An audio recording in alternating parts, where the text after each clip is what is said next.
जवळकर साहेब, एका गोष्टीचं आश्चर्य वाटतं, म्हणजे आपल्यासारख्या कोट्याधीशाचा मुलगा, नवकोट नारायण, तेच ते नवकोट नारायणचा मुलगा माझ्यासारख्या सामान्य अतिसामान्य, तेच ते अतिसामान्य माणसाकडे नोकरी मागायला येतो कसा?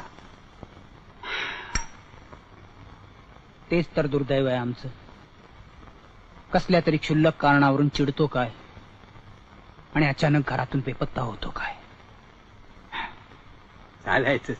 आपल्यासारख्या श्रीमंत माणसाची मुलं अशीच हट्टे असायची. तेच तर सांगतोय मी. लहानपणी त्यांनी एक हत्तीचं चित्र पाहिलं आणि मला म्हणतो कसा, देदी. दीदी? देदी म्हणजे मी. लहानपणी मला तो देदी म्हणायचा. मला म्हणतो कसा, याला काय म्हणतात? मी म्हटलं याला हत्ती म्हणतात. तेव्हा मला म्हणतो कसा, मला याला बघायचंय.